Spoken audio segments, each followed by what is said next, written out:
Hey guys, today's video is about 5 money habits that are keeping you poor. So let's get started. Number one is saving what's left after spending and not spending what's left after saving. So what I mean by this is you'll spend your your money for the month, your wages, on your rent and things, and you'll buy whatever you want, and then you'll save what's left. So if there's $5 left, you'll save that. Now the best option here is to put a certain amount in saving before you start spending. So what I do, for example, is I save 10% per month. So 10% of whatever I earn in the month, that's saved, and then if there's anything left at the end, that's what I spend. So you shouldn't be saving as a last minute thing. Savings, the money you put into your savings should go out first. I recommend at least 10% in a savings account, and that's not counting investments. So if you include investments as well, really you want to be saving at least 20%, 10% in savings, 10% in investments, or prefer, the best option I think is 10% in savings and 20% in investments. So 20% putting in an index fund, for example, that will give you about a 7% return. So you don't want to make that mistake there of spending everything, buying everything you want, needless spending really, and then you just leaving putting the change in your savings account. That's really, it's going to harm you long term. Just saving $2 or $3 or whatever's left, it's not a good option. It's really going to affect you financially in the long term. And when you're not really tracking your spending, you'll just spend whatever's there. So if 10% or so goes out straight away, as soon as you get your money in, then you'll spend less. Just because that money's gone, then it's out of the way, it's in another account, and then you'll just whatever you've got left after your other bills and things, your other expenses, that's what you can spend. Another option is one that I recommend as well, is having another account, which is like your sort of spending your fun money, and you'll put, for example, 10%. So 10% of whatever wages you earn in the month goes to savings, and then you'll have another account which is 10%, which can be your money that you can spend, and that's your limit. Then if you want to spend more than that, if you want for example to buy the new PlayStation, then you'll have to keep that money for a few months, accumulate that 10% for over several months, and then you'll be able to afford it. So that's my suggestion there.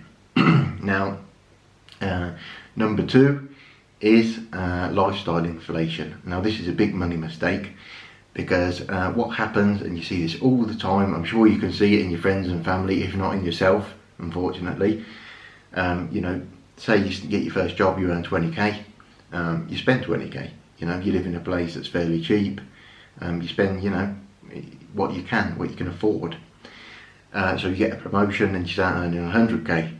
What happens then? Well, you get yourself a nice new car, you move to a bigger apartment, a new house, and instead of saving that extra 80k and using that in a business or something, as your wages, your earnings increase, your expenses increase with that. So you end up in the same situation as before, at least sort of percentage wise. Yes, you've got a nicer home, a nicer car, but long term, are you better off financially? No. You're just wasting even more money really.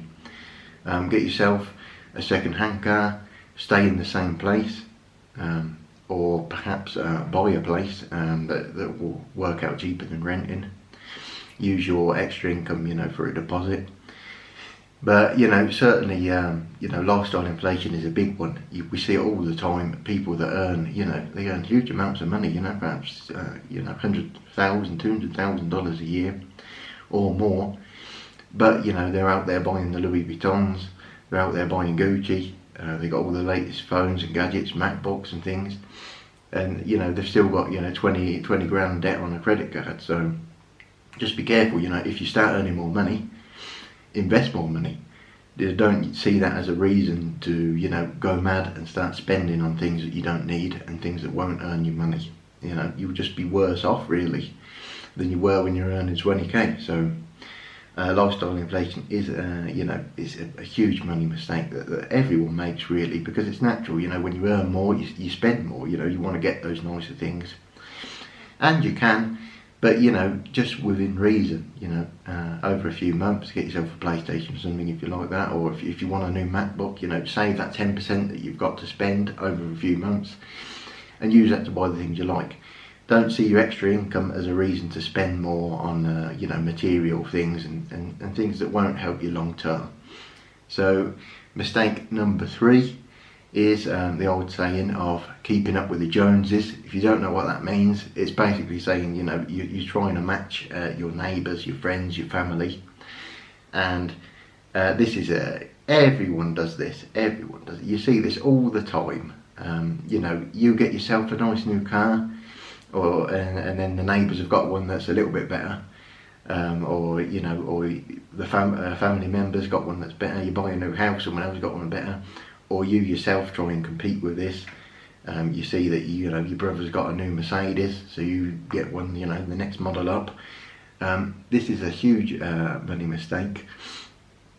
This it's going to ruin you financially. You shouldn't care. I mean, it is natural to a certain point to care what other people have, what other people think of you and things like that. But if you think about it long term, it's better off to be a millionaire and not have a Mercedes than just trying to keep up with everyone else, trying to get this image. And we see this all the time on Instagram.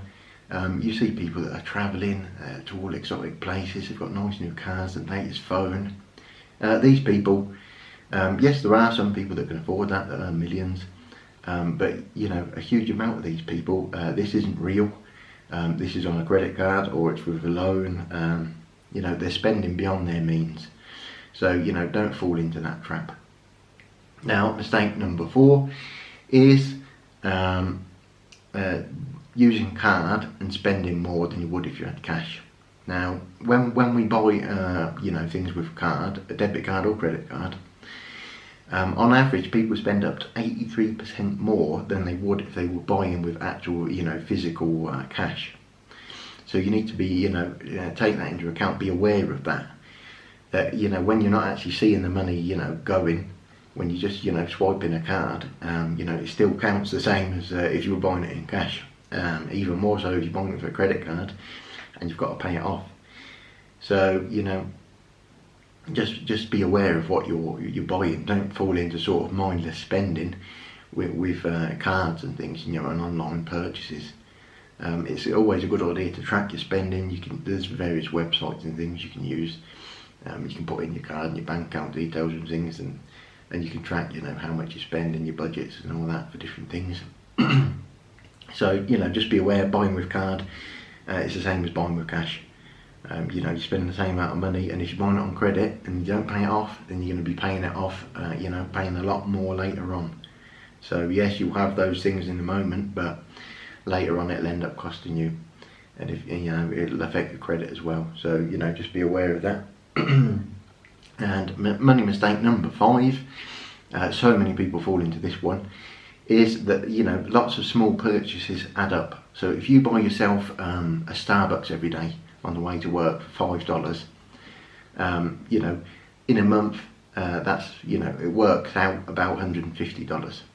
So it adds up. $5 a day don't sound like a lot, but across a month it's $150, and across a year it adds up to about $1,800 in a year on one coffee a day.